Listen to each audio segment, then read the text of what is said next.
연보에 관하여는 내가 갈라디아 교회들에게 명한 것과 같이 너희도 그렇게 하라.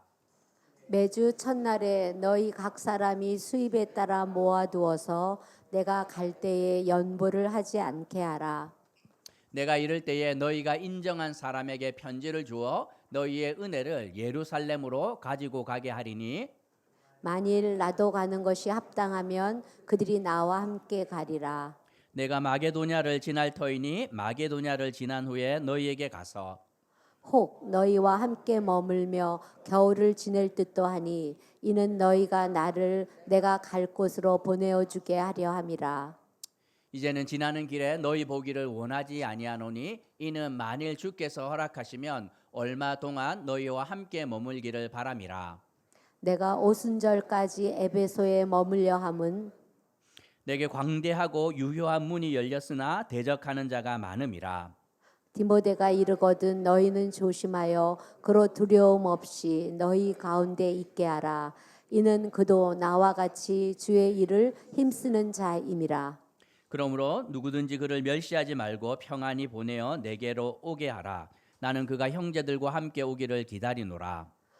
형제 아볼로에 대하여는 그에게 형제들과 함께 너희에게 가라고 내가 많이 권하였으되 지금은 갈 뜻이 전혀 없으나 기회가 있으면 가리라. 아멘.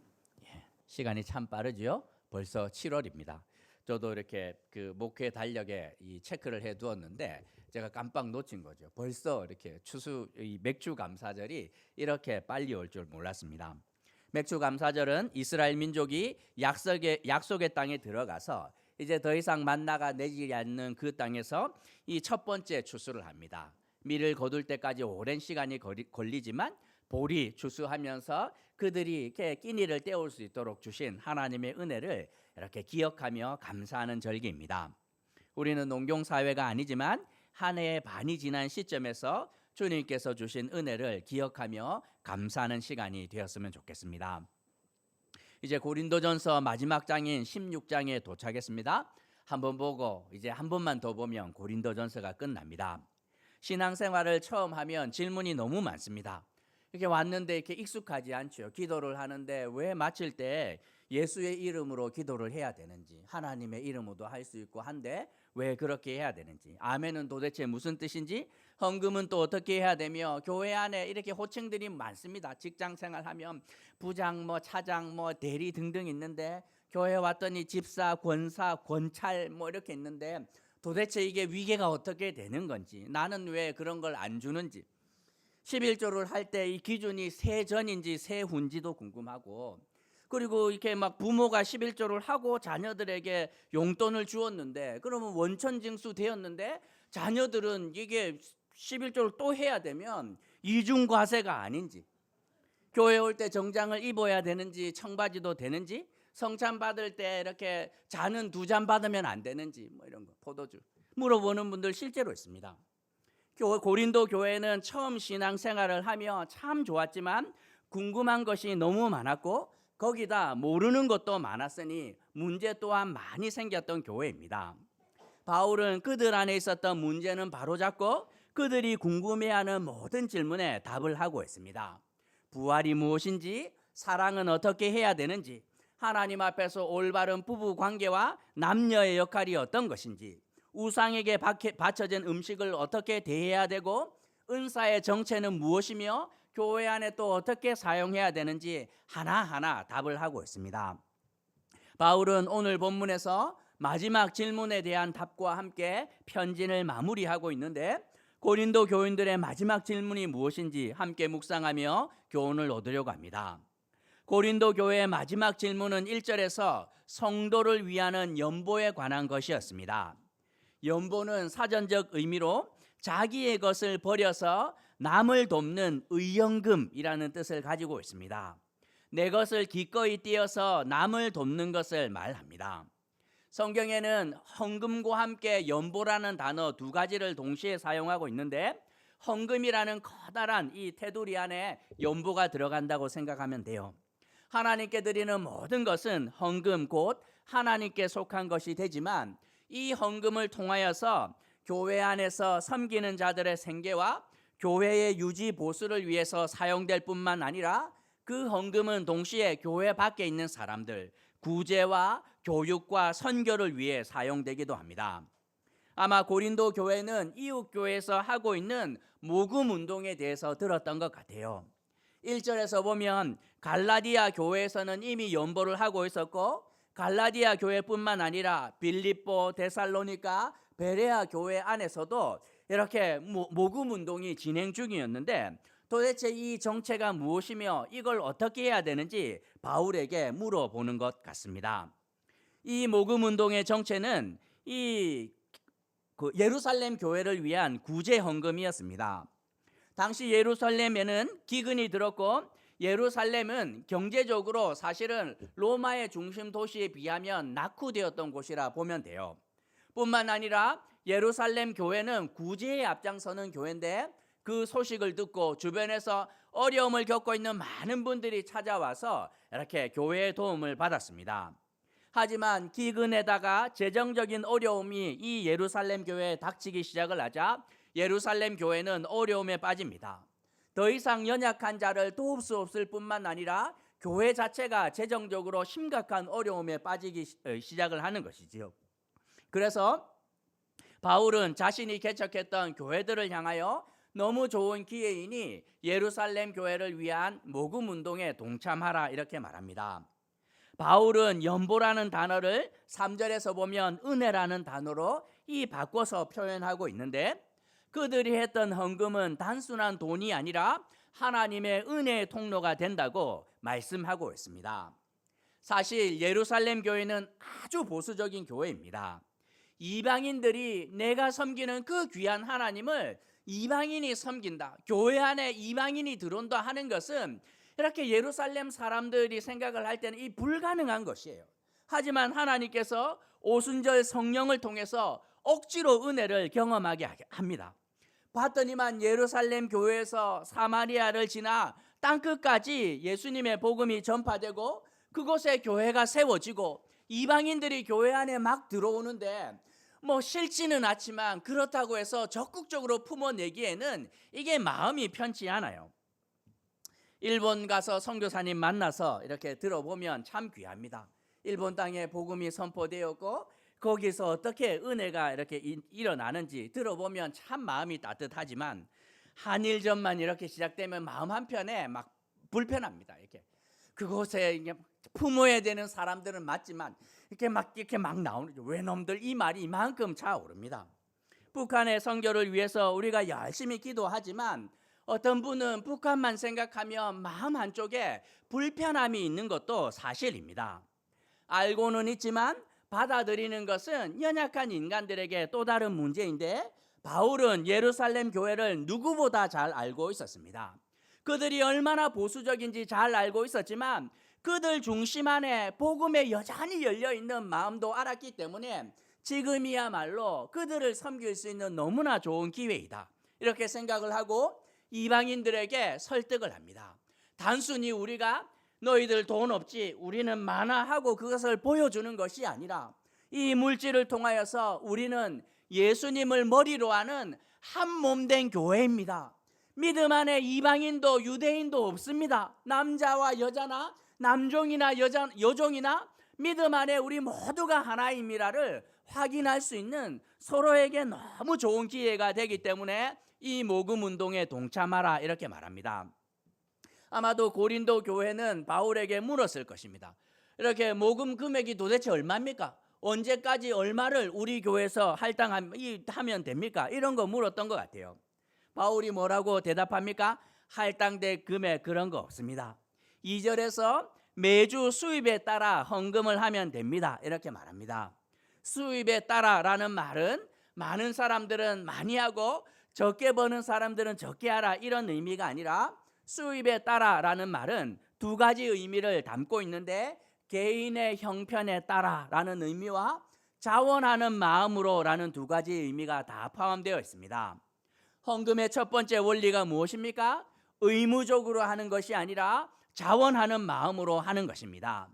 성경에서 가장 먼저 11조를 드렸던 사람은 아브라함인데, 전쟁에서 승리하고 난 다음에 그 승리에 너무 감사하면서 전리품의 10분의 1을 하나님께 드립니다. 모세가 태어나기도 한참 전이에요.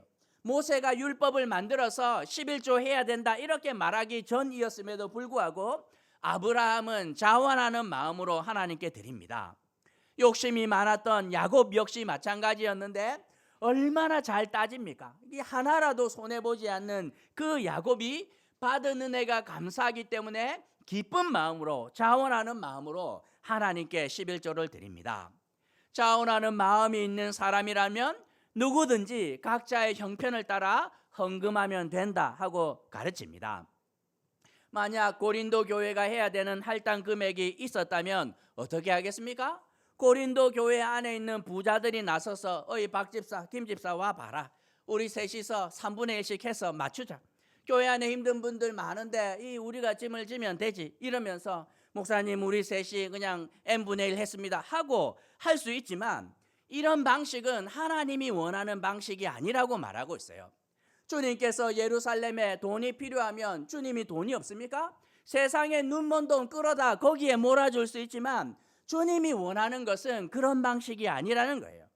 다윗이 성전을 건축을 할 때 이 솔로몬에게 아빠의 그 보물창고 다 털면 성전 그냥 짓고도 나을만 하지만 하나님께서 그렇게 명하지 않습니다. 백성들의 도움을 하나도 받지 않고 성전 완공 가능하지만 하나님께서 그렇게 하면 안 되는 것이요. 백성들 가운데 동참하기 원하는 모든 자들에게 문을 열어두고 하나님의 전을 짓는데 함께 동참하도록 교회는 함께 지어져 가는 곳임을 알려주라고 말씀하고 있습니다. 한국 교회는 세계 선교 역사에서 찾아볼 수 없는 기록을 가지고 있는데 그것은 아주 빠른 속도로 교회가 모든 면에서 자립을 했다는 사실입니다. 선교사들은 한국에 들어와서 3가지 원칙을 가지고 선교 사역을 했는데 그것은 자전, 자치, 자립이라는 이 3가지 원리입니다. 왜냐하면 이렇게 딴 데서 중국이나 이런 데서 선교를 해봤는데 선교지에서 막 이렇게 물심양면으로 후원을 했는데 이 사람들이 의존적이 되니 교회가 제대로 서지 않는 거죠. 그리고 나서 이렇게 한국에 들어오면서 그렇게 하면 서로에게 좋지 않다. 어찌하든지 간에 이 교회가 이 스스로 전도하도록 선교사가 한국 사람을 전도하는 것이 아니라 한국인이 한국인을 전도하도록 하고 선교사가 교회를 다스리는 것이 아니라 한국 사람이 한국 교회를 다스리도록 합니다. 그리고 외부의 도움 없이 최대한 빨리 하나님 앞에서 교회가 자립할 수 있도록 가르쳤고 한국 교회는 기가 막히게 순종합니다. 지금이야 많이 사라졌지만 시골 교회 가면 뒤에 가면 이렇게 벽에 못이 얼마나 많이 박혀 있는지 모릅니다. 뭡니까? 성미라는 것을 걸어둡니다.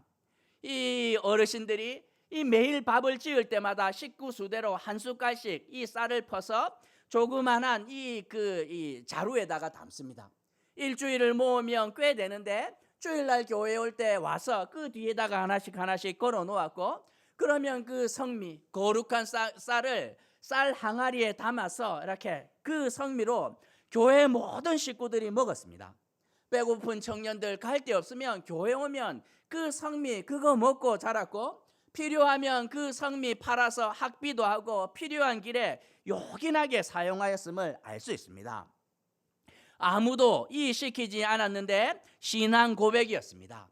다들 우리 어르신들만 하더라도 쌀밥을 먹는 것이 쉽지 않은 시대였음에도 불구하고 넉넉해서가 아니라 밥을 하지만 내 가족과 내 자녀들에게 많이 먹이고 싶지만 그래도 하나님 이 삶의 주인 되신 하나님께서 내 인생을 내 가정을 내 자식들을 책임지는 줄 압니다 하고 믿음의 고백으로 그 한 수를 덜어서 주님께 드리는 것입니다.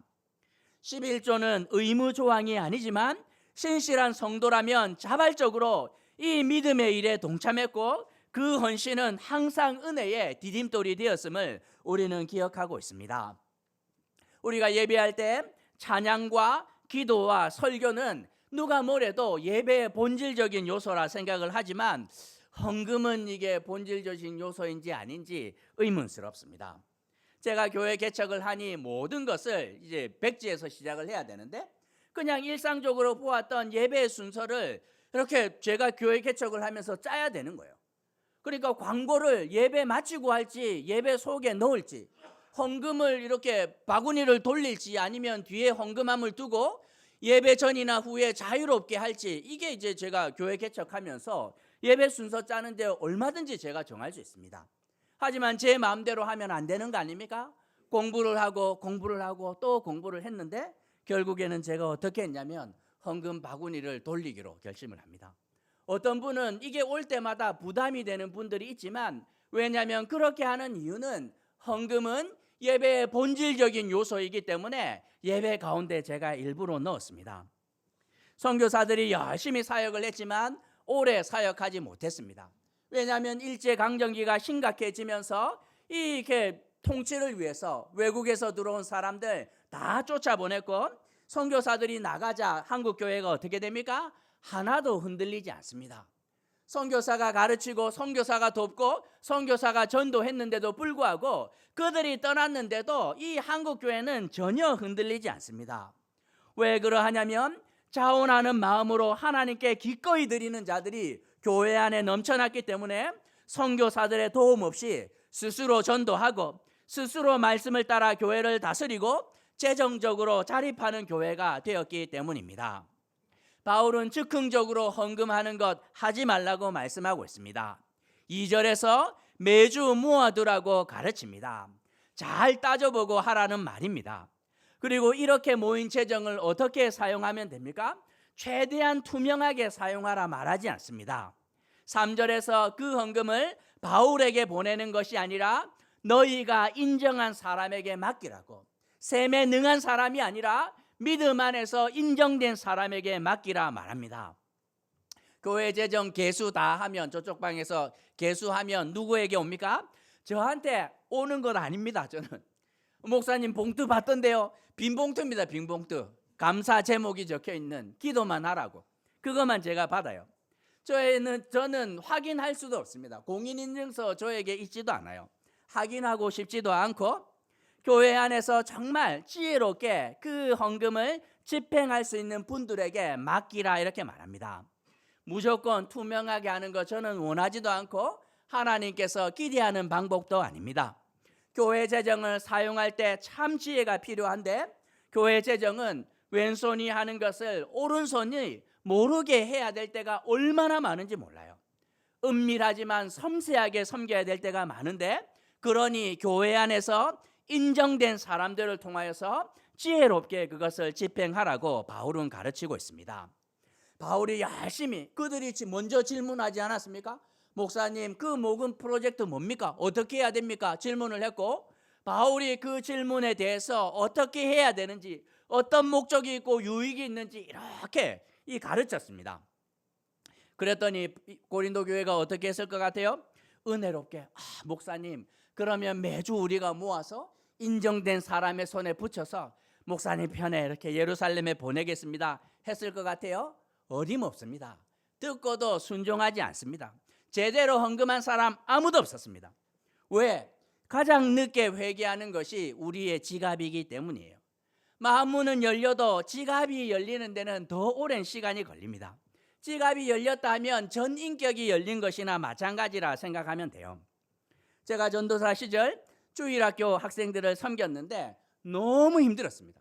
총각이었고 육아의 경험도 없으니 아이들이 그냥 무섭기만 했고, 거기다가 20명 정도 앉아 있는데 다 별난 아이들, 교사가 10몇 명이나 되는데도 너무나 힘들었습니다. 설교를 하는데, 한날은 설교를 했는데 주제가 오병이어 이게 내용입니다. 열심히 설교를 하고 있는데 갑자기 한 애가 손들더니 막, 전도사님도 한번 해보세요. 그러면 제가 예수님 믿을게요. 할 말이 없어요. 할 말이. 진짜 되는지 한번 보여주세요. 이렇게 하는데. 그리고 이렇게 헌금 시간 아이들이 있었습니다. 헌금을 연습하도록 하기 위해서. 그러면 아이들 하나하나가 수전위원이 되어서 매주 돌아가면서 섬겨야 되는데, 그날 수전위원은 인라인 스케이트를 타고 교회에 왔고, 그걸 타고 수전을 하다가 바구니 쏟아지고 뭐 동전 죽고 난리가 났습니다. 막 가슴이 터지죠. 이걸 어떻게 해야 되나. 그리고 학부모들이 와서 저한테 이렇게 말합니다. 목사님, 우리 아이가 헌금했는지 꼭 확인해 주세요. 얼마를 보냈습니다. 왜냐하면 중간에 자꾸 세기 때문에. 설교가 끝나고 아이들 성경 공부하는 동안 제가 뒤에서 하는 일이 뭐냐면 헌금 개수하는 일을 직접 했습니다. 빠진 돈 확인하는 거죠. 그러면 그 이제 애가 오면 알죠? 이 집은 얼마 주는 집, 여기는 얼마 주는 집. 금액이 정했으니 머리수 곱하면 이게 정확한 금액이 나와야 되는데 단 한 번도 맞은 적이 없습니다. 그리고 뭐 예배 끝나고 나면 다 비는 금액이 다 어딥니까? 그 시장통에 가가지고 뭐 요긴하게 쓰이고. 그런데 어느 날 너무 놀랍게도 기적을 경험합니다. 목표 금액을 상회하고 거기 헌금 바구니에 사탕도 2개가 들어있었습니다. 깜짝 놀랐는데 베테랑 총무 선생님, 저보다 아주 오랜 시간 섬겼던 선생님이 막 웃으면서 저한테 알려주셨습니다. 전도사님, 오늘은 아이들이 전도사님 설교에 은혜를 받았나 봅니다. 다음 주에 아이들 간증문 한번 써보려고 하면 어떨까요? 이렇게 말해요. 이게 무슨 소린가 싶어서 그 다음 주에 아이들에게 종이 한 장씩 다 나눠주고 간증문을 쓰라고 했더니 주제는 내가 만난 하나님 이겁니다. 아이들이 안 쓸 줄 알았는데 너무 열심히 썼어요. 그리고 그걸 걷어서 읽었는데 얼마나 놀랐는지 모릅니다. 다들 그 아이 이 수준에 맞게끔 하나님을 만난 경험들이 있습니다. 땅콩을 먹다가 심심해서 땅콩을 코에 한번 넣어봤는데 이게 안 빠지는 거죠. 빼려고 하면 할수록 더 깊이 들어갔고 결국 숨을 못 쉴 정도가 되었는데 그때 자기가 기도했다고. 하나님 살려주세요. 죽을 것 같아요. 그 기도를 마침과 동시에 재채기가 나와서 이 땅콩이 빠졌다는 겁니다. 그러면서 자기는 확신한대요. 하나님은 분명히 살아계시다고. 그런 간증이 있는 아이들이 설교를 통해서 이게 그들이 이해할 수 있는 언어로 설교가 전달되고 나면 그냥 지갑이 활짝활짝 열리는 거죠. 엄마가 준 거 중간에서 떼지 않고 그대로 다 넣는 거죠. 하나님께 드려야 한다. 그리고 주머니에 봤더니 사탕이 있는 거예요. 같이 집어넣습니다. 아이들의 문제가 아니라 그 마음을 열지 못한 내 문제이구나 하고 그냥 어른들에게 설교하는 것처럼 최선을 다했던 기억이 있습니다. 안타깝게도 굳게 닫힌 고린도 교회 성도들의 지갑은 열리지 않았습니다. 그 말이 무슨 말이냐면 그들의 마음이 아직 완전히 열리지 않았다는 뜻이 됩니다. 바울은 그들의 두 번째 요청이 하나 있었는데 그것은 아마도 고린도 교회 안에서 아볼로파 사람들과 바울파 사람들이 각각 아볼로 목사님을 한번 오라고 하시지요. 아닙니다. 바울 목사님도 한번 오셔서 이쪽을 좀 밟아주셔야 될 텐데 한번 오십시오 하는 요청을 한 것 같아요. 바울은 다른 지역에서 열심히 사역하고 있었던 아볼로에게 연락을 해서 우리가 사역했던 고린도 교회가 이런 어려움을 겪고 있습니다. 아볼로파 사람들이 그 아볼로 목사님 한번 오시기를 요청하는데 한번 가셔서 마음을 만져주시지요. 여러 번 권면하지만 아볼로는 고사합니다. 12절에서 이 아마도 아볼로 생각에 가는 것이 덕이 되지 않는다 생각한 듯합니다. 뿐만 아니라 바울파에서 이 바울 목사님을 오라 이렇게 말했지만 바울도 갈 수 있는 상황이 아니었습니다. 8절에서 이 당시 바울은 에베소에서 사역을 하고 있었는데 사역이 한가하거나 짬이 나면 잠깐 다녀올 수 있지만 9절에서 갑자기 복음의 문이 열렸을 뿐만 아니라 그냥 그 복음을 반대하는 세력까지 막 등장하기 시작을 하자 자리를 비울 수 없습니다. 시시각각 일어나는 사람들, 이 사역들, 문제들을 해결하고 성도들을 섬기는데 바울을 잠깐 방문할 짬이 나지 않았던 것이지요. 바울도 아볼로도 갈 수 없으니 바울은 10절에서 디모데를 고린도에 먼저 보낼 테니 이 나이가 어리다고 이 디모데 함부로 대하면 안 된다. 여기 소심한 사람인데 이 귀하게 여겨달라 하고 11절에서 부탁을 합니다. 그리고 이 이후 계획을 전하는데 5절부터 7절입니다. 에베소 사역이 내가 끝나고 나면 빌립보, 데살로니가, 베레아를 지나서 고린도로 갈 텐데 이번에 가면 잠깐 스쳐 지나가는 것이 아니라 최대한 오래 있으면서 너희와 함께 머물면서 오해도 풀고 교회 안에 여러 가지 문제들도 해결하고 궁금한 답을 주고 내가 오랫동안 너희 가운데 있겠다 하는 계획을 그들에게 편지를 통해 전합니다. 그러면 바울의 계획대로 되었을까요? 그럴 리가 있겠습니까? 모든 계획이 박살납니다. 디모데를 먼저 보내면서 이렇게 가면 모아두었던 구제헌금 주면 이거 받아서 예루살렘에 또 전달하고 이렇게 할 생각이었는데 그리고 어린 디모데를 보내면 귀하게 대접할 줄 알았는데 디모데가 갔는데 어떻게 됩니까? 이 어린 만만한 전도사 보면서 막 박살을 내서 가루를 냅니다.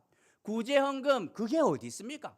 안에 싸움이 더 심화되고 막 디모데가 이게 막 난리가 나는 거죠. 디모데 불러다 놓고 사장 오라 그랬더니만 네가 와가지고 가서 불러와라. 너가 사장 불러와라. 바울 오라고 해라. 그래서 디모데가 이야기를 합니다. 오셔야 될 것 같아요. 안 오면 안 됩니다 해서 그 바쁜 에베소 사역을 하다 말고 잠깐 급하게 이 바울은 고린도를 방문했지만 문제가 해결되지 않습니다. 바울은 쫓겨나듯이 그냥 고린도를 떠나서 에베소로 돌아와야 했지만 거기서 어떻게 합니까? 포기하지 않고 또 한편의 성경을 쓰는데 눈물의 편지를 씁니다. 그 눈물의 편지를 받은 고린도 교회가 어떻게 되었냐면 그 눈물의 편지를 통해서 고린도 교회는 조금씩 회복을 경험합니다. 바울이 멀리서 소식을 듣는데 너무 감사하지요. 감사하게도 에베소 사역이 잘 마무리되었고 그들에게 편지한 대로 이렇게 돌아갑니다. 빌립보를 지나 이 데살로니가 베레아를 지나서 고린도에 도착을 했는데 무려 3개월이라는 시간을 보냅니다. 갔더니 고린도 교회가 어떻게 되었냐면 그들이 드디어 지갑을 엽니다. 고린도후서 8장 9장을 보면 그들이 헌금 사역에 동참했는데 그 말이 무엇이냐면 전인적인 회개가 그들의 삶에 있었음을 상징하는 것입니다. 그냥 지갑을 열었다는 것이 아니라 그들의 마음이 열렸고 세상의 법을 따라 살아가던 자들이 그들의 인생 자체가 하나님을 향하여 인생이 완전히 돌아선 참된 회개가 그들 가운데 있었음을 말씀하고 있습니다. 하나님이 우리에게 기대하는 것이 무엇이냐면 참된 회개입니다. 참된 회개는 죄에 대한 후회와 죄책감을 느끼는 것, 그것을 말하는 것이 아니라 우리의 마음과 삶의 방향을 하나님께로 돌이키는 전인적인 변화를 말합니다. 고린도 교인들의 지갑이 열렸다는 것은 다 변화되었다는 것을 의미합니다. 더 이상 이들은 바울파 아볼로파로 싸우지 않습니다. 왜냐하면 사람을 의지하는 것이 중요한 것이 아님을 알았기 때문이에요. 어떤 교회는 막 이렇게 막 은퇴하신 원로 목사님파, 현직 목사님파 이렇게 하면서 교회가 다투는데 그게 무슨 의미가 있습니까? 하나님께 붙들려 있으면 되는 것이지요. 이들은 더 이상 은사로 경쟁하지 않습니다. 왜? 나를 드러내는 것보다 덕을 세우는 것이 너무나 중요하고 남을 나보다 낫게 여기는 교회가 되었다는 말입니다. 더 이상 결혼, 부부관계, 남녀의 역할 때문에 다투지 않습니다. 왜? 이들은 더 이상 세상 풍조를 따라 살아가지 않고 하나님께서 우리 가운데 허락해 주신 창조의 질서를 따라 살아가기로 결심했습니다. 더 이상 이들은 성도 간에 싸우거나 하지 않습니다. 왜냐하면 고린도전서 13장 보면서 사랑은 오래 참고 뒤에 거는 뭐 갈 필요도 없고 오래 참고 하나만 붙들어도 서로를 살릴 수 있기 때문이에요. 바울이 다시 돌아가 봤는데 얼마나 감사한지 모릅니다. 이들과 함께 있는 3개월 동안 뭘 했을 것 같아요? 성도들이 싸우지 않으니 이제 성경을 쓸 수가 있습니다. 거기서 나온 성경이 무엇이냐면 그 유명한 바울의 역작 로마서가 여기서 나옵니다. 있는 동안. 왜냐하면 고린도 안에서 이 교회가 어떻게 세워졌고 이들이 어떤 어려움을 겪었으며 세상 풍조를 쫓아 살아가다가 풍비박산 나고 서로 싸우고 죄에 죄를 더하면서 있는 사고 없는 사고 다 쳤는데도 불구하고 결국에는 그들이 돌아와서 지갑을 열게 되는 참된 회개의 자리, 전인적인 변화를 경험하면서 쓸 말이 너무 많은 거예요. 그러면서 하나님 앞에서 자기가 믿었던 그 교리들을 정리합니다. 은혜를 경험하니 하나님의 섭리가 무엇이고 작정이 무엇이며 그리고 하나님이 어떤 분인지 믿음은 무엇이며 성도의 삶이 무엇인지에 대해서 분명하게 요약할 수 있는데 그것이 바로 고린도에서 나왔음을 우리는 기억할 수 있습니다. 거기다 고린도 있는데 어떤 일이 일어납니까? 6절에서 고린도 교회가 바울을 후원하기로 결심합니다. 고린도는 동서남북으로 육로로 그리고 해상으로 많은 사람들이 몰려드는 곳이었는데 앉아있으면 세계가 어떻게 돌아가는지 알 수 있어요. 누군가 왔는데 들어봤더니만 로마에서 온 사람인데 로마 교회가 어떠한지 이야기를 하자 바울의 마음이 막 이렇게 들썩들썩 하는 거죠. 내가 로마도 가서 한번 봐야 되겠구나. 누구는 왔는데 어디서 왔습니까? 스페인에서 왔다는 거예요. 아니 거기 땅끝인데 거기도 구원받아야 되는 막 영혼들이 있는데, 그러니 바울이 어떻게 합니까? 로마 찍고 내가 스페인까지 한번 가야 되겠구나 이렇게 하는데, 고린도 교회가 와서 말하지요. 목사님 원하시면 가셔야지요. 우리가 원합니다 하고 동참하는 거예요. 너무 감사하지 않습니까? 신약 성경에서 가장 긴 성경이 어디입니까? 28장. 마태복음이죠. 마태복음. 그런데 고린도전서가 16장이고 고린도후서가 13장입니다. 합하면 29장. 마태복음보다도 길어요. 그 연약하고 문제 많은 고린도 교회를 향하여서 가장 많은 성경을 할애하면서 하나님의 수고가 담겨 있고 그 믿음의 결말이 담겨 있는 것이 바로 고린도 교회임을 우리는 기억할 수 있지요. 오늘 말씀을 통해 두 가지만 생각해 보려고 하는데, 우리가 먼저 생각할 것은 우리 신학의 종착지는 참된 회개의 자리가 되어야 한다는 것입니다. 하나님이 우리에게 기대하는 것이 무엇입니까? 은사를 막 방언을 하고 예언을 하고 산을 옮길 만한 막 믿음을 가지고 불구덩이에 들어가고 이런 거 나쁘지 않지만, 주님께서 우리에게 기대하는 것은 참된 회개의 자리인 것입니다. 우리의 마음과 삶의 모든 방향이 세상이 아니라 하나님께로 온전히 돌아서는 전인적인 변화를 하나님께서 기대하신다는 말입니다. 탕자가 아버지께 돌아왔을 때 그냥 몸만 돌아온 것이 아니에요. 후회와 죄책감만을 가지고 온 것이 아니라 그의 마음과 삶의 모든 방향이 아버지께로 돌아서는 전인적인 변화가 그의 삶에 있었던 것입니다. 고린도 교회는 그들의 삶의 전부를 하나님께로 돌립니다. 세상에 젖어 있었던 모든 생각과 습관과 삶의 방식을 완전히 돌려서 하나님께로 맞춥니다. 목회를 하면서 제가 기대하는 일이 이런 것입니다. 그냥 여러분 보면 그냥 여전히 신앙생활을 하는데 양다리 걸쳐서 여기 반 여기 반 이해가 되지요.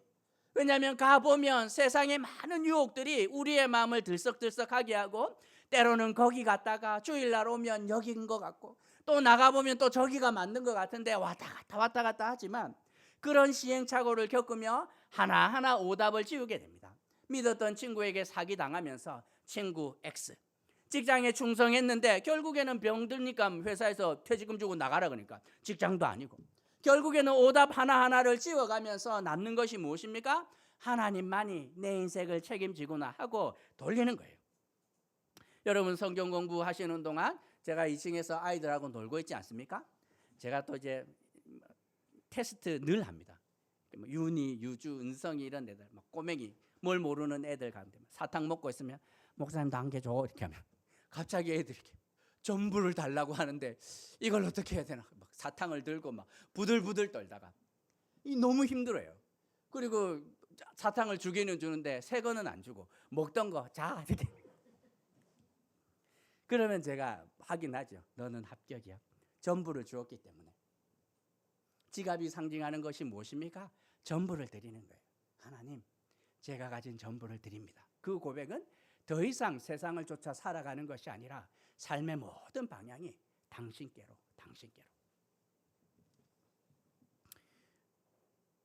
저는 이렇게 아내 그 공인인증번호 제가 다 알고 있고, 계좌부터 모든 거 제가 다 알고 있습니다. 아내도 아마 자기 비밀번호도 잘 모르는 사람일 텐데 저는 다 알고 있어요. 전부를 준 거 아닙니까? 그렇죠? 제가 요긴하게 쓰고 있지만 주님께서 원하시는 거, 삶의 전부를 주님께로 돌리는 것임을 기억해야 할 것입니다. 우리가 두 번째로 생각해야 되는 것은 땅에 떨어지지 않는 믿음의 수고입니다.